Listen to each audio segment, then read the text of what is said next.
Assalamualaikum warahmatullahi wabarakatuh.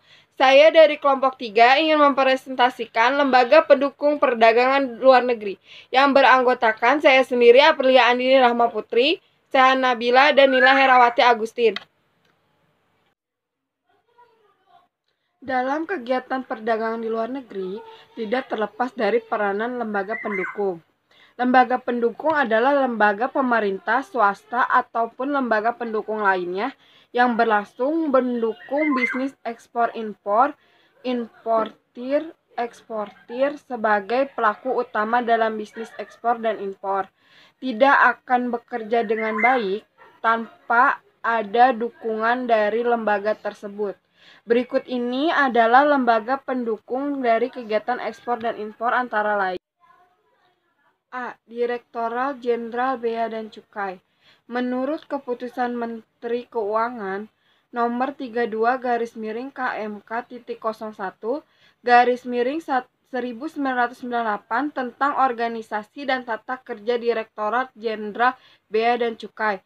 Pasal 1 menyatakan bahwa lembaga kepabeanan, dalam hal ini Direktorat Jenderal Bea dan Cukai, dapat diibaratkan sebagai perbatasan negara dalam bidang ekspor dan impor.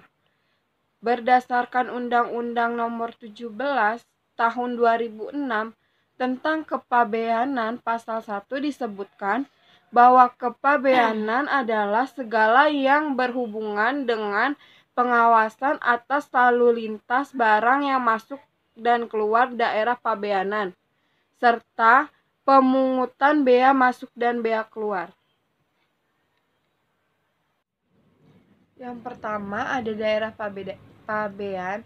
Daerah pabean adalah wilayah Republik Indonesia dan tempat-tempat tertentu di zona ekonomi eksklusif atau ZEE dan landasan kontinen yang berisi kegiatan tertentu.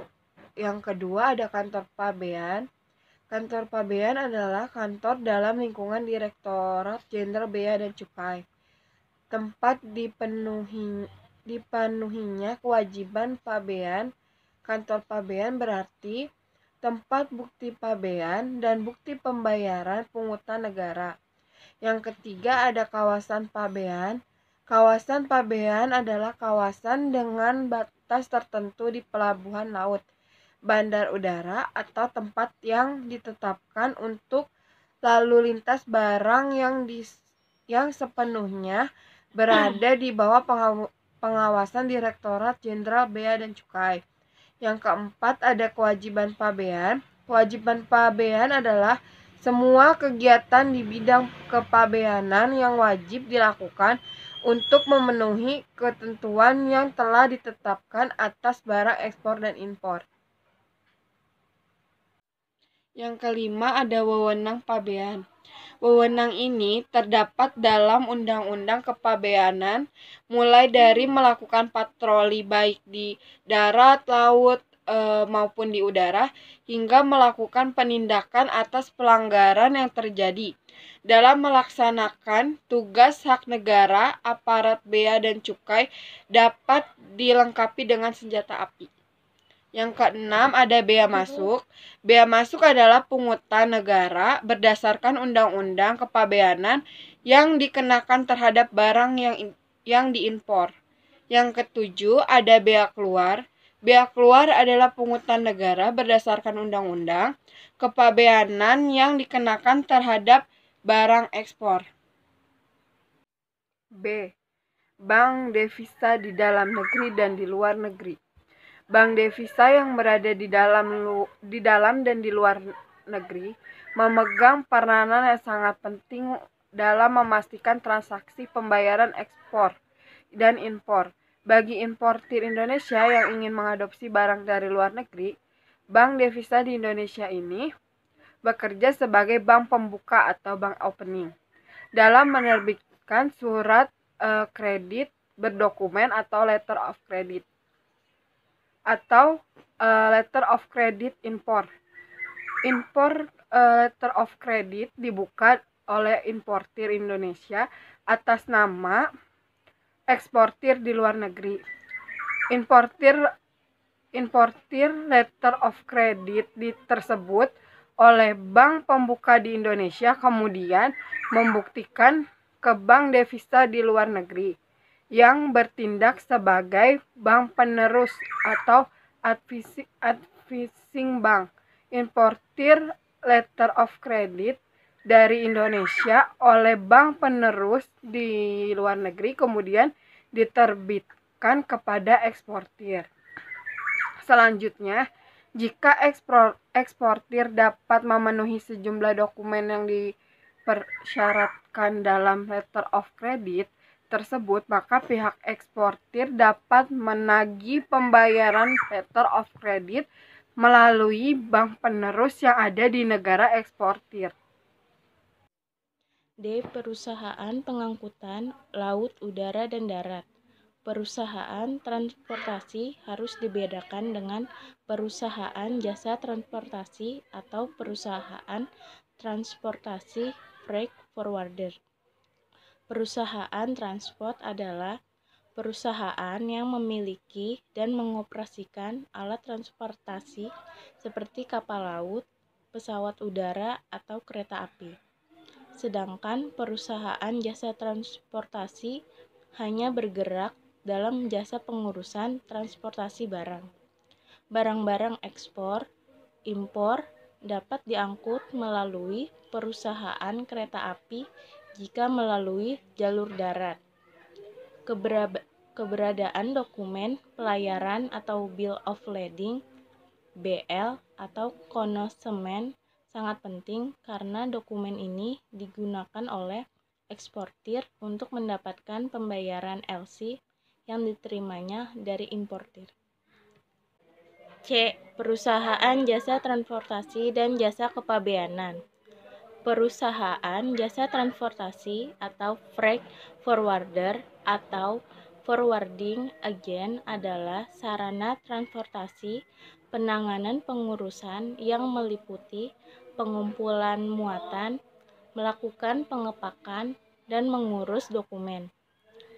Tugas freight forwarder lebih luas dari tugas perusahaan ekspedisi, seperti EMKL ekspedisi muatan kapal laut, EMKU ekspedisi muatan kapal udara, dan EMKA ekspedisi muatan kereta api.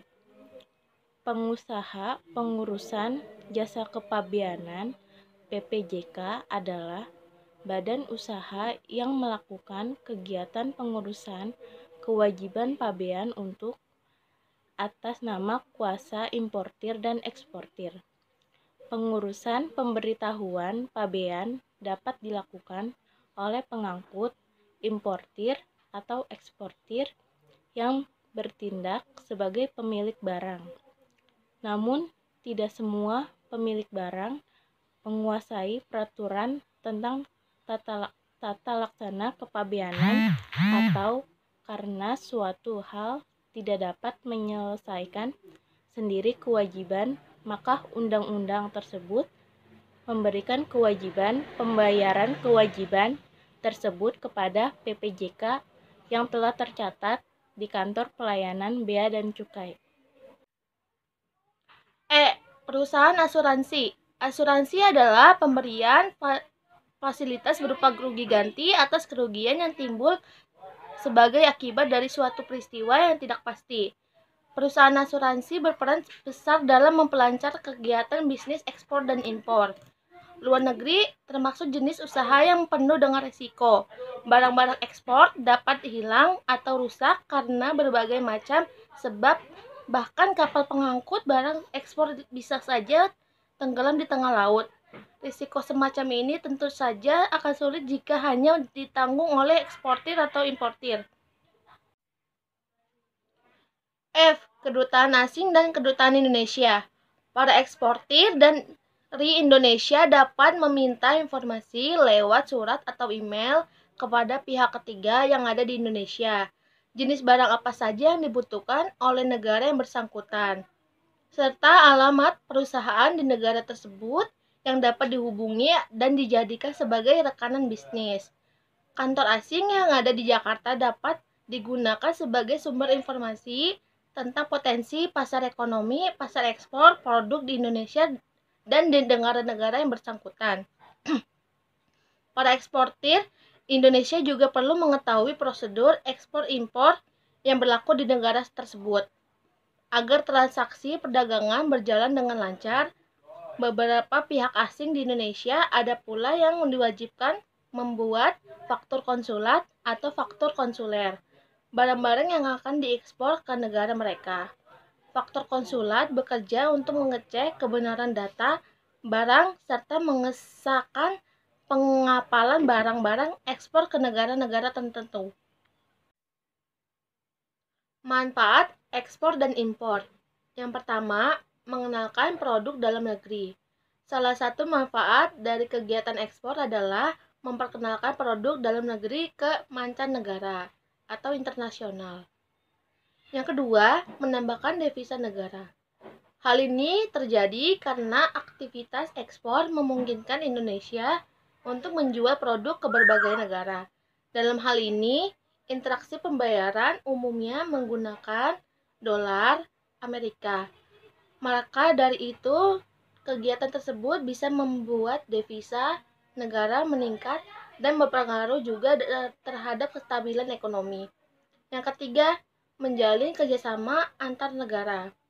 Dimulai dari kegiatan perdagangan, negara-negara yang bersangkutan akan memiliki hubungan yang semakin baik. Dengan banyaknya pertemuan, selanjutnya akan mempererat hubungan di setiap negara yang melakukan kerjasama.